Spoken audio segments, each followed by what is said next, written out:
Hi YouTube, welcome to Pagan Perspective. This is Megan, aka Spiritry, and today is Wednesday.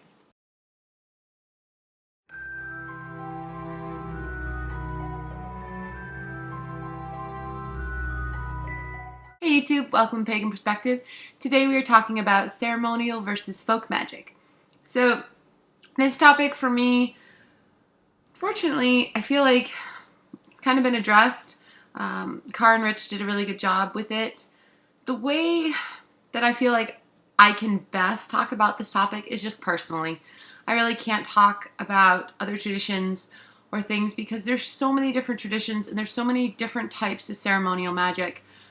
You know, you're looking at Golden Dawn, you're looking at, straight up advanced Wicca, you're looking at all of these types of high magic, and they're very different. They're so different, and I feel like to be able to talk about any one of them, I'd be doing a disservice because I'm not part of that community.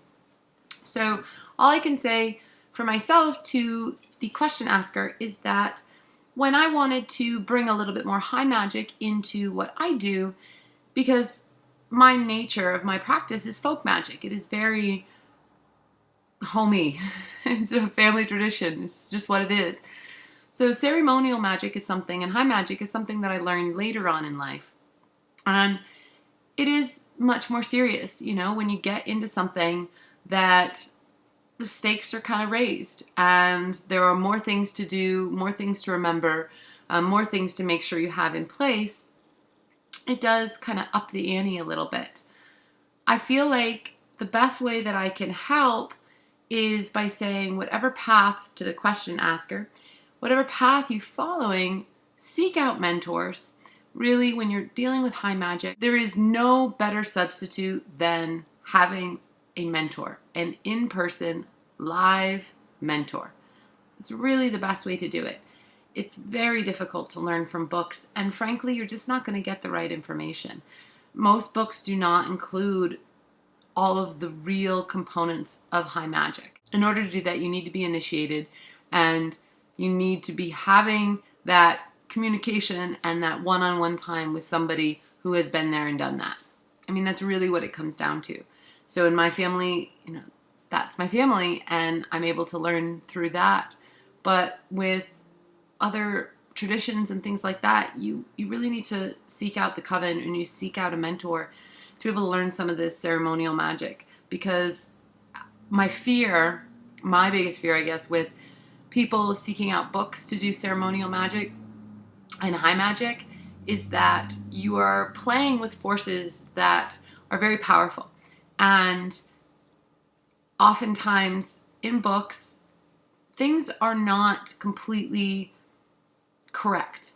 And the reason why I say this is that there are certain things that authors will do to change certain high magic rituals. They'll still work basically, but some of the power has been turned down from them in order to, protect some of the secrets of the path.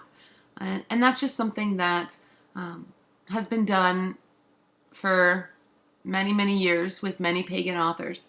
So just keep that in mind, that ceremonial magic you get in books isn't the complete story. And if you really want to kind of delve into that area, you really need to seek out a coven or a mentor in the particular path that you're in. So that would be the best advice I can give, and thoughts on that. The thoughts on the temple that was built or is being built. I'm not sure if it's completed yet. I'm excited about it. I think it's wonderful. I think any time that the pagan community has, yet one more thing that we can look to say, hey, we are not alone in this world. We are not just solitaries, moving around. We are making a stand, and we are growing. And that's huge, because with growth, even though we're not a proselytization type faith, even though we're not out there to convert people, the idea of paganism in general, any earth-based religion in general, growing only helps our cause. Because when you get more of a majority, when you get more people involved in the religion, you get more rights. It's just the way it is. The more one-off or unique you are, the less rights you're going to have. I mean, look at what happened with our military. Enough people said, look, this is my religion, and I want to have my symbol on my grave marker. I want to have it recognized so that I can have, a priest or priestess, and I want to be able to have my religion marked on my dog tags. Those were all incredibly important things, and we've won that battle.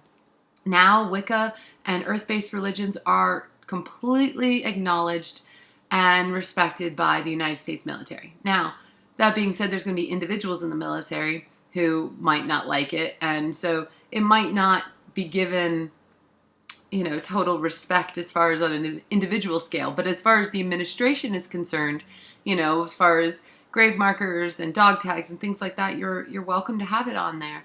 It's now a recognized religion, and that's huge. That's something that is priceless when it comes to rights, especially when you're talking about legal stuff in different areas of the country. In certain states, it's still legal to have your kids taken away from you if you are pagan or a witch. DCF can take them away with very little provocation.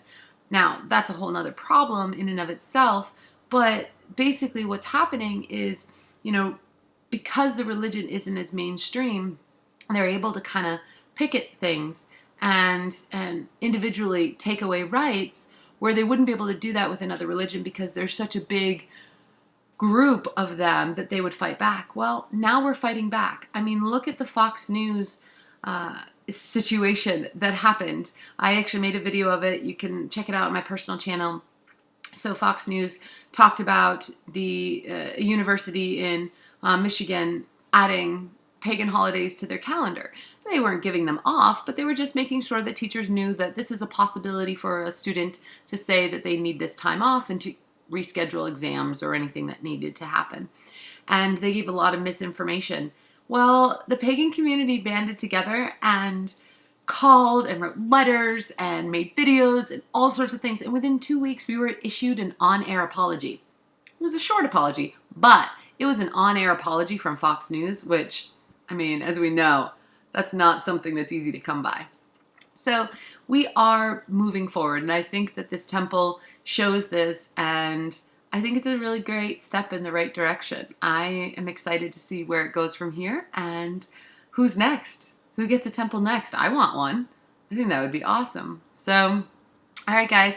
So I will see you next week. It's only 2 for the regular host this week, and then we have a little bit of a break, thank goodness. I am in my new place. I haven't decided yet kind of where I want to film. We'll see. Maybe I'll start moving around a little bit, but it's been great and the move has been excellent.